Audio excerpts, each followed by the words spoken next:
Okay, so here's a question to kick things off. What happens when two people who, let's be honest, couldn't be more different, are forced to literally walk in each other's shoes? Yeah, that's a great hook. Today, we're diving into exactly that, looking at a really fascinating scenario from excerpts of a Malfoy in Gryffindor robes. We've got the story notes, character stuff, some analysis, Right. and our mission really is to unpack this magical mishap that forces these two bitter rivals to become each other. And what's really striking digging into these sources is just how fast they establish that dynamic between Hermione Granger and Draco Malfoy. It's volatile. Probably.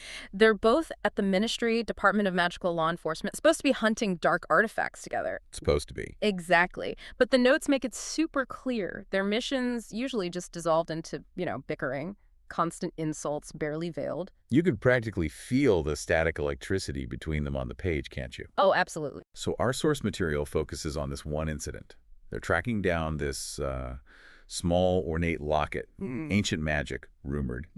They find the seller, dusty old shop in Diagon Alley, and, well, naturally, chaos. Of course. Predictable, almost. They both lunge for it. There's a struggle. The locket goes flying, bounces off a shelf. And lands right between them. Precisely. Yeah. And then what happens? Because this is the moment. This is the moment. The texts describe it really vividly. A brilliant flash of light, a searing magical shockwave throws them both back hard. And when they come to, Yeah. well, the world's upside down. For them, anyway. Completely. And the descriptions of how they react, they're just gold. Yeah. Hermione, right. Suddenly she's in Draco's body, looks down, sees hands that are long, pale, and unmistakably masculine. Can you imagine? No. And she lets out this high, terrified squeal, but it's not even her voice, which, horrifying. Yeah. Her first coherent thought is just yelling, "Malfoy, I'm in your body." Yeah. Meanwhile, Draco, he's stuck in Hermione's, significantly shorter frame. Yeah. And his eyes immediately go to the Gryffindor robes. And then what he calls the sensible frumpy boots. Oh, classic Draco. Priorities. Exactly, because his very first concern, amidst all this chaos, is don't you dare touch that hair, Granger. It's perfect. Such an immediate window into his character, even when everything's gone completely sideways. It really is. It tells you so much right there. So, okay, beyond the sheer mind-bending weirdness of the body swap itself, Yeah. what were the immediate, practical problems they were facing? The sources must touch on that. Oh, yeah. The story dives right back into their reality. Hermione and Draco instantly thinks the Ministry will have our heads. Right. Huge problem. Career ending, maybe. Massive institutional issue, yeah. But then, almost in the same breath, her next thought is, and I have a date with Ron tonight. Oh, my God. The mundane crashing into the magical catastrophe. Totally. It's that collision. How on earth do you explain this over, dinner at the Burrow? You don't. So this whole thing, this isn't just some random magical accident. It's like the ultimate catalyst, isn't it? Precisely. And that's what this deep dive is really about exploring. How this completely bizarre curse forced them to live each other's lives. How it challenged everything they thought they knew. Yeah, challenge their assumptions, their prejudices, leading to some pretty surprising truths about themselves and definitely about each other. Okay, let's get into that, because the sources suggest this wasn't just a curse in the negative sense. No, not at all. It actually became this catalyst for some pretty profound self-discovery. Like you said, being forced into each other's literal shoes, it made them step out of their own baggage, their preconceived notions. And the sources give us some great examples of this, right, where things get really interesting. Let's start with Hermione, or, well, Hermione is Draco.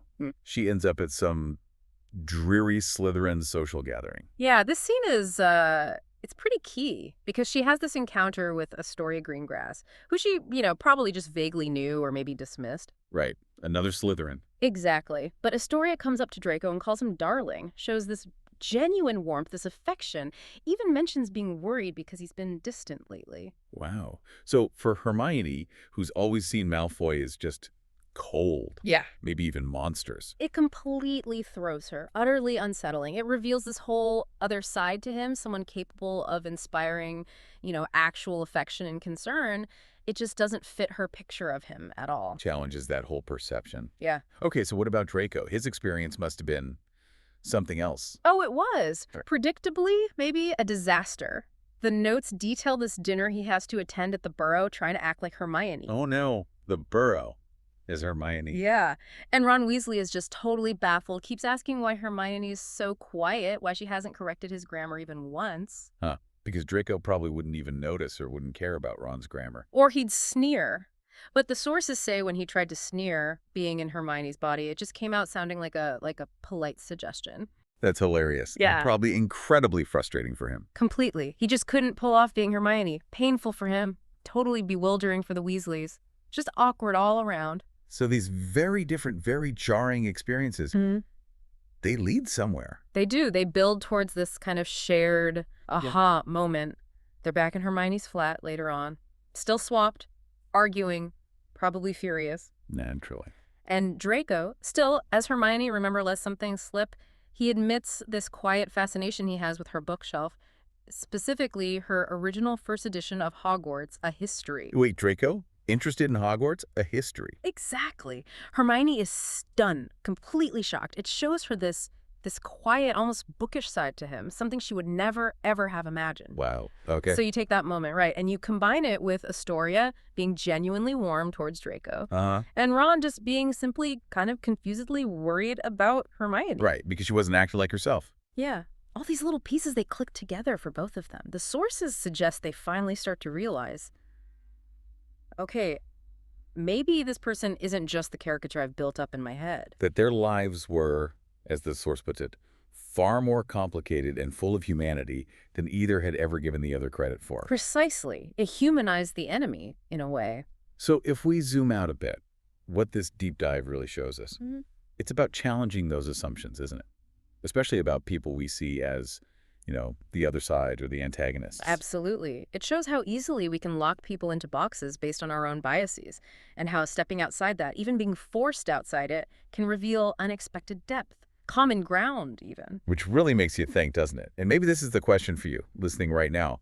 What kind of, true drama might start in your own life if you were genuinely forced to see things from someone else's perspective? Yeah, or even if you just allowed yourself to look past those first impressions. Exactly. How might challenging your own ideas, your own preconceived notions, how might that lead to a pretty surprising revelation about other people, or maybe even about yourself? Something to chew on.